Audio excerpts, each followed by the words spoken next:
Hello everyone, this is Gary and today we're doing another travel video. Now, as with all my travel videos, this is somewhere that I have visited and I thought it was well worth doing this video because I thought it was well worth a visit, and I would recommend that if you're in the area or you're planning a holiday in this area, that it is well worth thinking about going to this place as well. Now, you will find in this video some background, some history, some information about the place, and much of the detail of what I have been saying in this video will also appear in the description box if you want to have a look, as well as some links to some other travel videos that may be relevant and worth considering.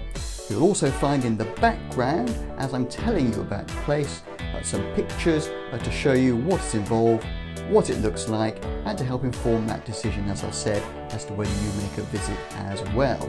Or if you're just generally interested in this place, well, again, this video is for you, I hope. But really, there's not much more for me to say other than let's just get into it.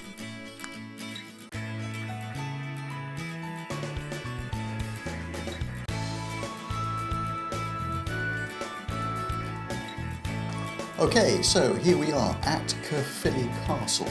Now, the story of Caerphilly Castle is, like all good rugby games, a story of two halves. The first half is its medieval origins, and the second is the story of its modern day restoration. Now, in terms of medieval origins, the castle was constructed by one Gilbert de Clare in the 13th century. It's said to have been part of his campaign to maintain control of Glamorgan, and there was extensive fighting between Gilbert and his descendants and the native Welsh rulers. It is said that Llywelyn ap Gruffydd, and please excuse my pronunciation of his name, and the fear of this very famous Welsh prince inspired the construction of this mightiest of medieval castles in Wales. Indeed, it is said it is the biggest castle in Wales, second only to Windsor in the whole of Britain. It has absolutely massive walls and towers, as you can see from the pictures, and gatehouses combined with sprawling water defences. So that's the medieval origins. What about the modern day story? Well, the modern day story starts with the Marquesses of Bute, who acquired the property in 1776. But although that seems a long time ago, it's really the modern story of the third and particularly the fourth Marquess of Bute, and the extensive restoration undertaken particularly from about 1928 onwards. From then until the onset of the Second World War, the Marquess of Bute restored all parts of the castle that had collapsed during them and since the Middle Ages. It was the biggest and most thorough, and said to be the most authentic project of its type ever undertaken in Britain. Now, why did the Marquess of Bute do this?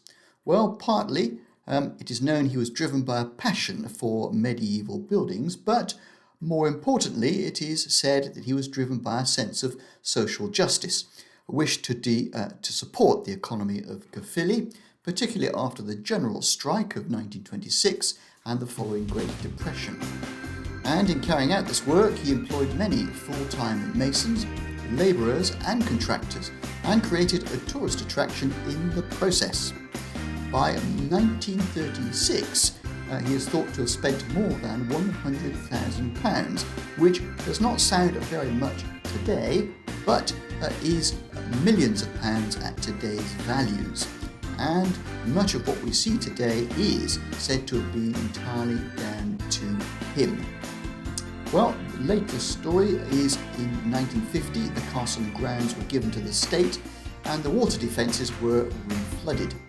And during this century, well, the Welsh Heritage Agency, CADW, C-A-D-W, manages the site as a tourist attraction and does an excellent job, as always, in making both the building and information about it readily available for everyone, which is why I would suggest it is well worth a visit.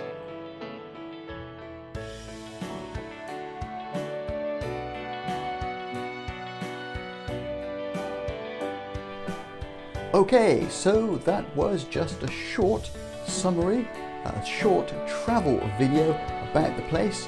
Obviously there is way more that you can find out and discover if you go there yourself or if you do some research as I have done, but I hope that it will give you a little bit of a background, a little bit of information which will enable you to have a look further if you're interested in going to this place. Now, if you like this video, please mark it as a like, and if you want to see more videos like this, well then please subscribe. And apart from that, there's nothing really left to say except thank you very much for watching this video, and bye for now.